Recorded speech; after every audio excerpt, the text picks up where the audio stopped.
proses politiknya itu berada dalam satu koridor. Ya, biasanya bahkan proses hukumnya sudah terbukti, tapi biasanya politiknya nggak selesai. Politiknya nggak selesai dan itu membuatnya menjadi berbeda. Nah, saya mau jelaskan dulu dua unsur politik dan hukumnya itu tadi. Jadi kalau secara hukum, sebenarnya kan impeachment itu clear.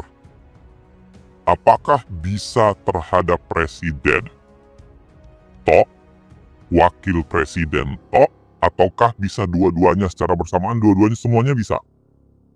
Semuanya kemungkinan itu bisa. Ya, jadi sebenarnya apa yang disampaikan Pak Jokowi bahwa bilang apa kan dipilih satu paket itu menurut saya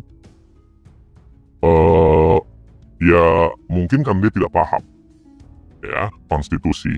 Walaupun saya mencurigai bahwa bukan artinya Pak Jokowi nggak paham konstitusi, tapi Pak Jokowi cuma mau bilang bahwa kalau Gibran jatuh karena alasan bansos, bla bla bla dan lain sebagainya, Prabowo penikmatnya tuh.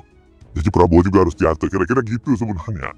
Dalam bayangan saya ya. Jadi saya orang yang tidak percaya Pak Jokowi tidak paham konstitusi bahwa impeachment itu bisa cuma satu orang. Tidak perlu paket dan lain-lain sebagainya. Nah, ada 3 alasan untuk impeachment. Satu, alasan Undang-Undang Dasar ya. Anda silahkan baca Undang-Undang Dasar pasal 7, mulai dari pasal 7A, 7B, khususnya di 7A dan 7B. Kalau di 7A itu, presiden, ada 3 alasan untuk menjatuhkan presiden atau wakil presiden. Satu, dia melanggar, dikategorisasikan menjadi pelanggaran hukum, pelanggaran pidana. Misalnya dia melakukan bribes, dia melakukan double agent, dia mengkhianati negara. Nah, itu pelanggaran-pelanggaran dalam bentuk pidana. Yang kedua, pelanggaran dalam bentuk administrasi. Misalnya, tidak lagi memenuhi syarat sebagai presiden atau wakil presiden. Misalnya contoh, dia pernah memalsukan sesuatu. Ataukah sehingga syaratnya tidak terpenuhi. Ataukah misalnya dia ternyata pernah menerima warga negara dari negara lain. Nah, itu persyaratan administrasi. Yang ketiga, alasan yang disebut dengan perbuatan tercela, misdemeanor. Kalau kita baca ketentuan ini mirip dengan konstitusi Amerika. Ya, konstitusi Amerika. Bedanya, konstitusi Amerika itu tidak mencantumkan alasan administrasi tadi. Tidak lagi memenuhi syarat sebagai presiden. Ya, pelanggaran pidana plus misdemeanor, perbuatan tercela. Jadi, konstitusi Amerika itu mau bicara soal pelanggaran hukum dan pelanggaran etis. Kita menambahkan pelanggaran hukum, etis, dan pelanggaran administrasi. Nah, kalau Anda tanya ke saya, apakah 3 jenis pelanggaran itu dilakukan oleh Gibran? Menurut saya iya. Ya, dan sangat mudah untuk mengkonstruksinya secara hukum. Apa yang dituliskan oleh teman-teman purnawirawan dan disubmit ke negara, ke DPR, menurut saya juga sudah mengkualifikasi beberapa di antaranya. Perbuatan pidana menurut saya, laporan Mas Ubedillah dulu itu menurut saya menarik tuh. Ya. Beliau menarik tuh. Perbuatan administratif, ya cerita soal ada kemungkinan dia tidak tamat dengan benar, masuk ijazah, whatever, itu kalau terbukti benar itu bisa masuk. Perbuatan tercela banyak sekali menurut saya. Kalau kita mau bicara perbuatan tercela, fufu-fafa, proses korupsi, nepotisme, ketika ditolong di putusan 90, ada banyak sebenarnya kualifikasi yang sangat mungkin. Artinya saya mau bilang begini, kalau kita bicara secara hukum, minus politis, sebenarnya selesai. Gibran bisa diimpeach. Ya, selesai tuh. satu di antara 3 kualifikasi itu mungkin dilakukan. Misalnya perdebatannya soal korupsinya harus terbukti dulu nggak? Misalnya kong kali kong yang dilaporkan Mas Ubedillah ke KPK waktu itu, apakah harus terbukti dulu nggak? Baru kemudian secara pidana baru bisa dijatuhkan? Enggak. Kita harus membedakan antara impeachment sebagai mahkamah jabatan dengan mahkamah pidana penjatuhan sanksi. Itu dua hal yang berbeda. Mahkamah pidana adalah mahkamah pidana penjatuhan sanksi badan, nestapa badan, sedangkan mahkamah impeachment itu adalah mahkamah jabatan. Jadi dua hal yang berbeda. Nggak harus ditunggu dulu bahwa ada kasus pelanggaran hukumnya, terbukti, dilakukan penyelidikan, penyidikan, lalu kemudian dibawa ke pengadilan dan terbukti, baru kemudian seseorang bisa dijatuhkan. Enggak. Dalam konteks impeachment. Itu sebabnya lagi-lagi kalau Anda tanyakan ke saya, secara hukum, mungkinkah, apakah alasan yang dikualifikasikan oleh teman-teman purnawirawan itu sebenarnya sangat mencukupi? Ya, menurut saya sangat mencukupi. Bisa dilakukan. Nah, problem yang kedua ini yang harus dijawab dengan detail. Yaitu apa? Problem politisnya. Kan kalau Anda mau melakukan impeachment, kira-kira proses sederhananya itu begini.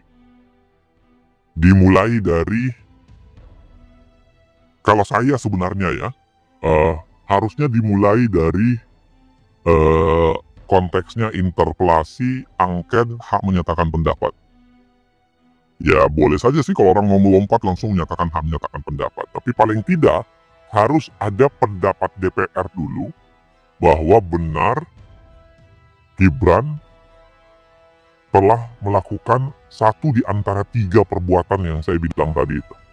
Administrasi kah, pidana kah, atau misdemeanor kah, perbuatan tercelaka. Kalau pendapat DPR itu sudah diiyakan, maka pendapat DPR itu dituliskan, ya, harus disetujui oleh DPR secara proses DPR keseluruhan, baru kemudian dibawa ke Mahkamah Konstitusi. Mahkamah Konstitusi lah yang akan menyidangkan. Kalau MK bilang ya, maka dikembalikan ke DPR, DPR kemudian mengundang DPD untuk mengadakan sidang MPR, menjatuhkan presiden atau tidak. Kalau MK mengatakan tidak, maka perkara gugur. Maka kalau teman-teman perhatikan, secara lekuk politisnya, ada banyak sekali kemungkinan belokan politisnya. Satu adalah menuju ke HMP dulu, hak menyatakan pendapat. Menuju ke HMP itu bukan proses yang sederhana. Karena ada batasan soal quorum dan ada batasan soal pengambilan keputusan. Ya, bukan soalan sederhana tuh. Kita harus ingat itu. Kenapa harus penting ingat itu? Karena kalau pendukung Prabowo dan Gibran ya masih bersatu padu kuat, maka hitungannya tidak mungkin mencapai. Menuju ke hak menyatakan pendapatnya saja nggak nyampe. Ya, kalau kita lihat secara koalisi pendukung pemerintahan. Lekukan kedua, lekukan di Mahkamah Konstitusi. Kalaupun hak menyatakan pendapatnya dibawa ke MK, maka MK harus putuskan. Mohon maaf, saya tidak pernah bisa menganggap MK ini adalah makhluk hukum. Menurut saya MK adalah makhluk politik. Apalagi di putusan-putusan yang berbau politik, nggak ada tuh keputusan MK yang benar-benar berbau hukum murni, itu nggak ada. Anda coba sebutkan deh, misalnya apa yang Anda puji putusan MK? Apa deh? Yang belakangan barangkali menghapus presidensial threshold. Saya mengatakan iya, secara hukum itu menarik analisisnya, tapi kalau Anda lihat, ini kan menurut saya perubahan cara pandang rezim saja terhadap presidensial threshold yang kemudian membuat MK bisa berubah.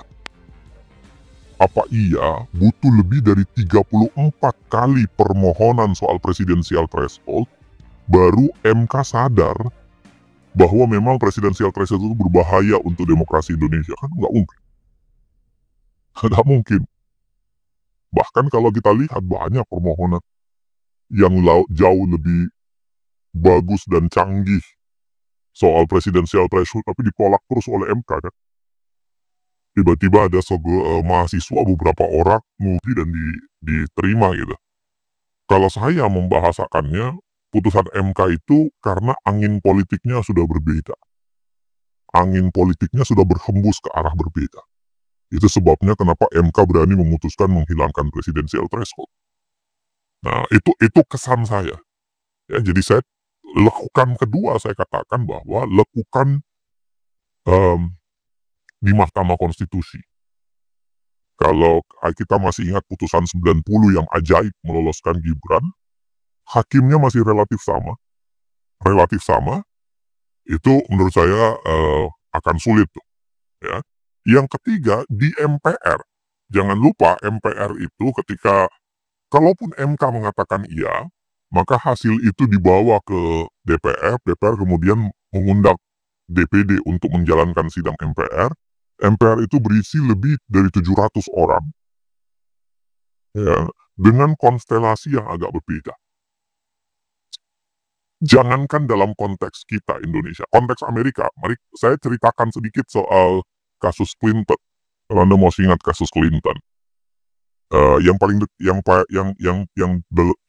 detail-detail aja yang lengkap yang sudah dituliskan oleh banyak pihak soal Clinton. Clinton itu dakwaan pertamanya, indictment-nya itu saya lupa antara 12 atau 14 indictment. Jadi dakwaannya itu ada 12 sampai 14 pelanggaran dia.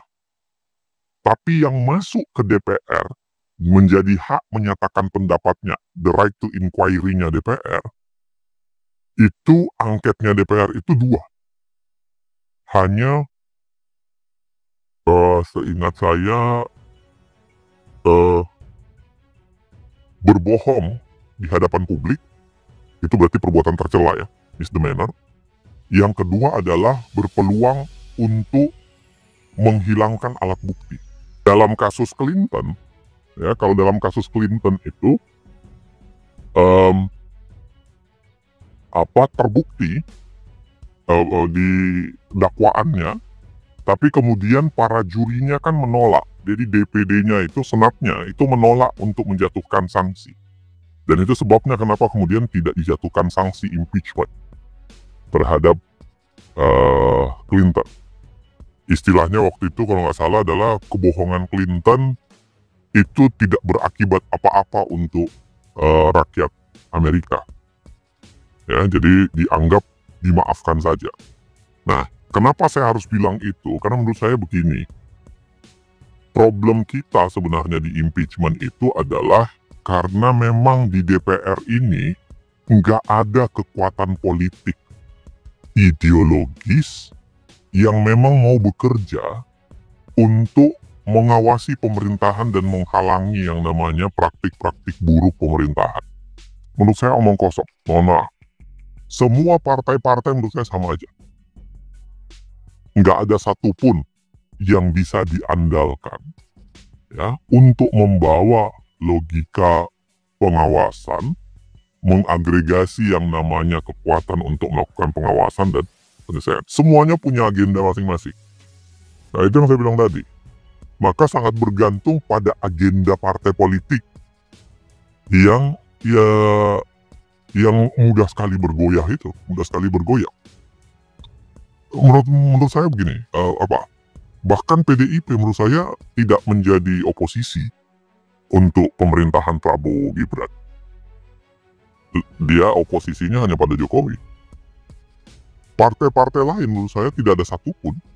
Mungkin ada partai yang bisa dikuntungkan lah kalau hitungan-hitungan politik. Ada yang mengatakan kalau Gibran jatuh bisa jadi yang naik AHY. Akhirnya artinya ada kemungkinan misalnya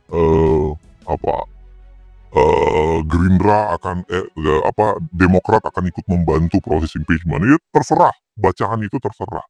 Tapi saya mau mengingatkan hitungan tadi itu loh. Hitungan impeachment itu ada quorum. Jadi apa yang saya mau bilang, saya nggak yakin secara politik bisa terjadi. Sejauh mana DPR akan melangkah, ya tergantung itu tadi. Kalau secara hukumnya menurut saya selesai lah. Nggak usah lah kita lanjut perdebatan secara hukumnya.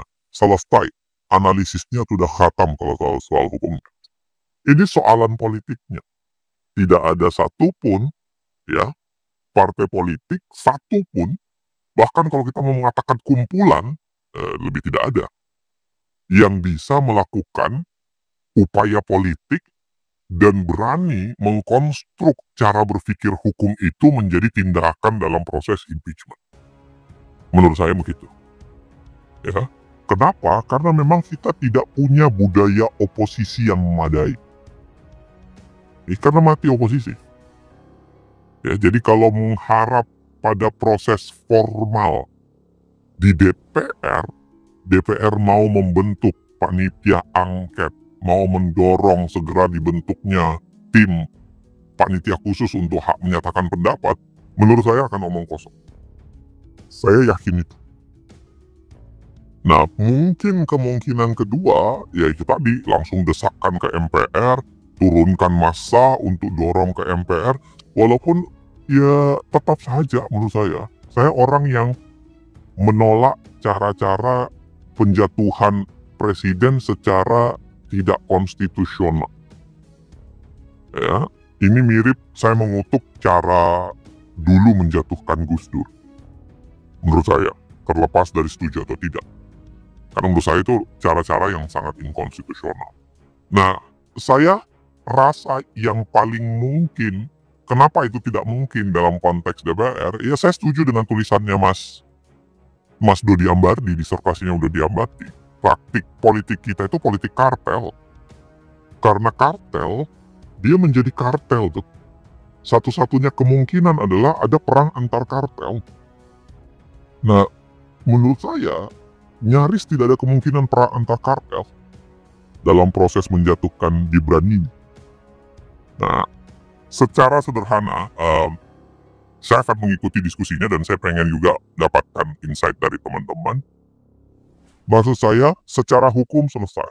Pekerjaannya adalah secara politik. Ya, bagaimana mengagregasi secara politiknya, bagaimana memaksa partai-partai untuk istiqomah. Ya, dalam artian melakukan kritisi. Jangan-jangan yang terjadi hanya itu, upaya mau menjatuhkan sesaat saja. Yang saya bilang tadi, kalaupun ada diuntungkan, ya taruhlah saya bilang tadi Demokrat diuntungkan, emang jumlahnya bisa memenuhi 50% plus 1 untuk hak menyatakan pendapat. Ya, dugaan saya tidak. Dugaan saya tidak. Nah, ada satu faktor sebenarnya yang harus diperhitungkan.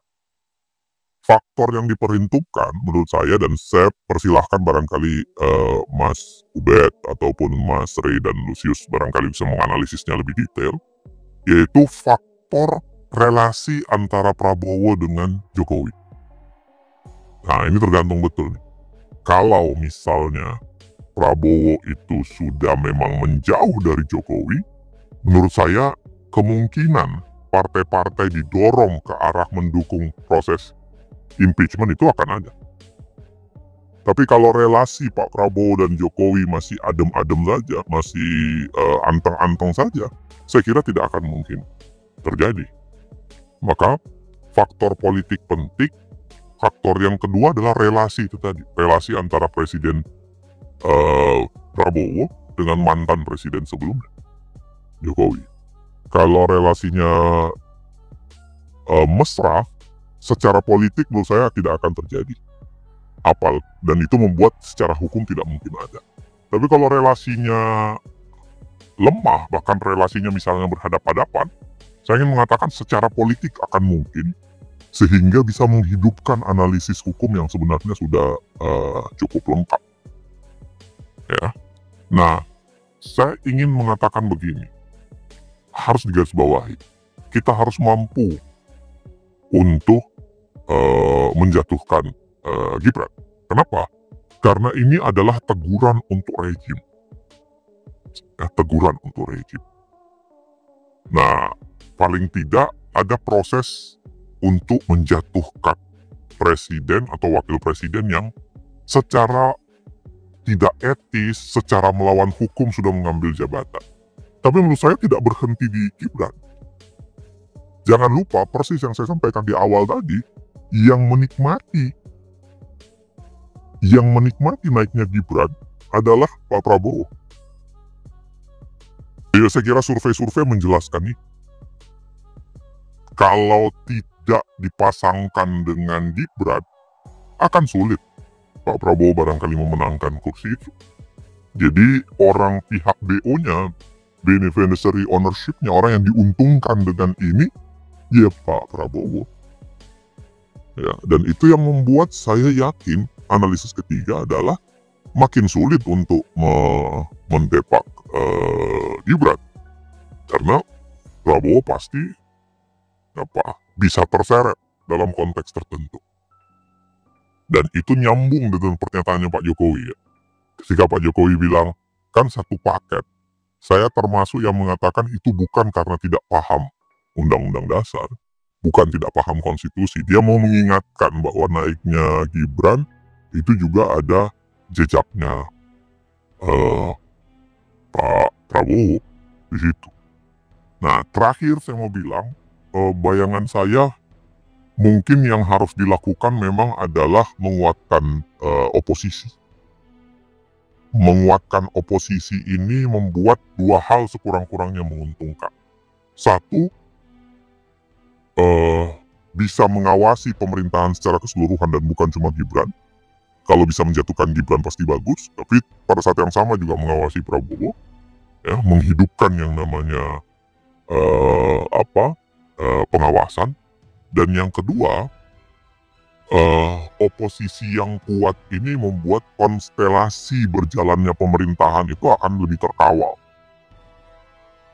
Karena nyaris tidak ada negara demokratis yang bisa bertahan baik kalau kemudian oposisinya tidak ada. Belajar dari sejarah, mulai dari Soekarno, Soeharto, sampai sekarang, hampir semua yang dikerjakan oleh presiden dan menjebak dia menjadi otoriter itu adalah ketika dia membunuh yang namanya oposisi. Soekarno membubarkan Masyumi, membubarkan partai-partai tertentu, Soeharto melakukan fusi partai yang terjadi. Nah, terakhir, kalaupun selemah-lemahnya oposisi formal tidak ada, maka setidak-tidaknya ya, oposisi informal itu harus tetap berjalan. Siapa oposisi informal? Ya kita, publik, pemilik kedaulatan sesungguhnya, pemilik konsep asli dari Carta Respublica, demi publik, yang itu berbeda dengan konsep res privata, orang pribadi-pribadi. Nah, kitalah yang harus mencoba mengagregasi itu. Jadi ya, tanpa bermaksud pesimis, ya, tapi saya secara realistis mengatakan sejauh mana DPR bisa melangkah sangat bergantung banyak. Bergantung Prabowo Jokowi, bergantung kemauan untuk menjadi oposisi, bergantung pada kemampuan untuk memisahkan antara Prabowo dengan Gibran. Sepanjang Prabowo masih dianggap sebagai orang yang menikmati Gibran, maka menurut saya akan sulit terjadi.